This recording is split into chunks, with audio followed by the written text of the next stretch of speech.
ọ̀pọ̀lọpọ̀ èèyàn mọ̀ pé ìyá ẹni HIV ibi tí ìyá ẹ ṣe olórí burúkú dé. A lot of people did not know. Charger, I need one more charger. Wá fún mi ní kíní ìkára máa ṣe business wala. Ọ̀pọ̀lọpọ̀ mọ̀ pé ìyá ẹni HIV o. Àwọn tó dẹ̀ ń rajà lọ́wọ́ ẹ̀ hàn mọ̀ pé ìyá ẹni HIV o. Ìyẹn là wá mọ̀ bóyá àwọn ní HIV àbó ní a lè sọ allegedly náà ní ìyá ẹni HIV o. Allegedly àmọ́ bóyá tó tọ́ ní ìyá ẹni HIV allegedly ni. Tèmi Lizzy Anjorin ti jáde wá sọ̀rọ̀ wípé ìyá Àṣàbí ò ní HIV. Àwọn ọ̀rọ̀ tí Lizzy Anjorin sọ nìyí. Ó sọ̀rọ̀ nípa NKECHI Blessing, ó ní ayé NKECHI Blessing ti kúkú bàjẹ́ ní tiẹ̀. Ó tún sọ̀rọ̀ nípa FOLUKE Daramola, ó sọ̀rọ̀ nípa àwọn wọ̀nyí ní Lizzy Anjorin sọ̀rọ̀ nípa nínú fídíò tí ẹ̀ ń wò yìí. Ẹ jẹ́ ká gbádùn rẹ̀ kí ó tó tán.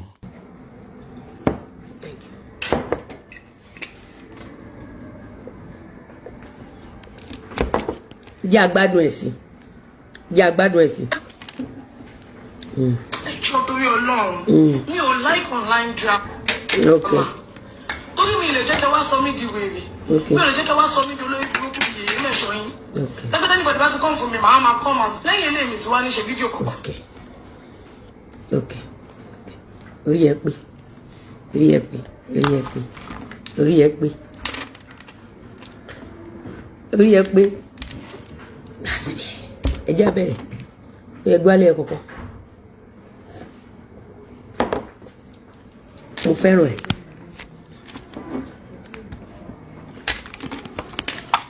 Okay, you send it to my DM, Moshe. Ẹ bá mi wo DM mi, wọ́n náà bá mi send picture kan síbẹ̀. Now here you will pass. Ẹ bá mi wo DM, wọ́n náà send the pictures. You are the only one who knows how to handle bullying and blackmailing people of Israel. Even 7 days. NKECHI, download it. Download it, pirate it, download it, kẹ́ sọ sí WhatsApp.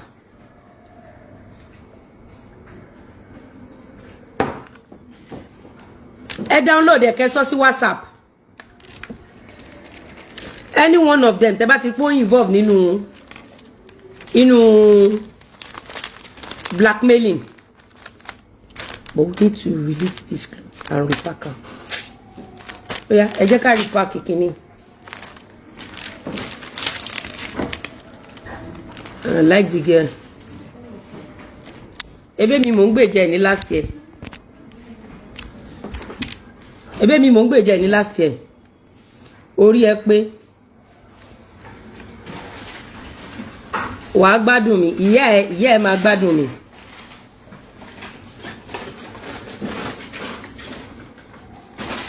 Àṣàbí fúnra ẹ ní cancer allegedly o, kó bàtà ẹ kúrò mẹ́rin. Kò síbẹ̀. Ẹ̀bọ̀ yẹ́ ẹ ní HIV allegedly o, wọ́n ní yẹ́ ẹ ní HIV.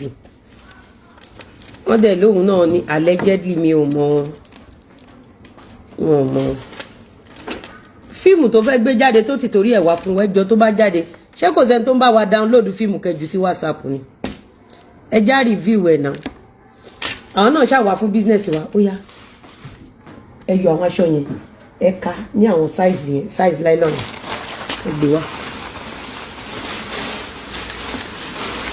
We don't have choice.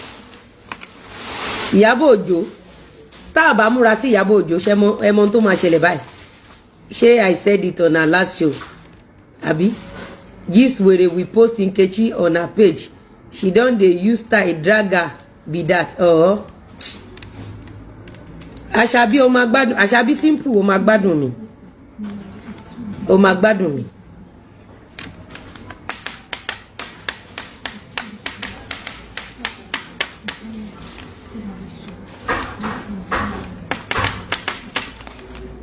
Anyone tẹ́ bá ti rí pé wọ́n drag àwọn èèyàn torí pé wọ́n release film. Ẹ pirate fíìmù wọn. Ẹ pirate fíìmù wọn. Anybody tẹ́ bá rí pé ó involve. Story mama ẹ dirty now. Tí n bá bẹ̀rẹ̀ sí ní gbé photo yẹ wá Àṣàbí simple wàhálà ó dẹ̀ máa love ẹ o. NKECHI how market. Ṣé o gbádùn iṣẹ́ yẹn? A máa continue iṣẹ́ títí ẹ. It is not about they can't stay on their lane. It is issue of they have done it to so many people, to buy many people. wọ́n ti pa ọ̀pọ̀lọpọ̀ àwọn ọmọ ọlọ́mọ, wọ́n ti bà yé àwọn ọmọ ọlọ́mọ jẹ́, wọ́n máa ń gang fight. They team up against one person, and they've done it to buy a lot of innocent people, allegedly. But with the look of things, it is not about they can't stay on their lane. It is not about they can't stay on their lane. You can encroach other people's lane, but going as far as attacking people because you want to release a movie, you know, oh my gbádùn mi, oh ní orúkọ ẹ máa bàjẹ́ débi pé ó ní lè release movie mọ́. End elele ya shall be simple. Just like NKECHI Blessing, NKECHI Blessing, kó tó lọ dá sọ̀rọ̀ lọ́rọ̀ àrò dáadáa. Ẹ rí show NKECHI Blessing tá fẹ́ ṣe lálẹ́. Ẹ dẹ̀ máa gbádùn ẹ, ó máa dùn gan. Ràkúnmí, ṣé Ràkúnmí onígbáná? Ràkúnmí onígbáná máa ń sá sábẹ́ kọ́mẹ̀ntì kiri ni. Ẹ rí bó ṣe máa operate ni. Ó máa ń sá sábẹ́ kọ́mẹ̀ntì kiri ni.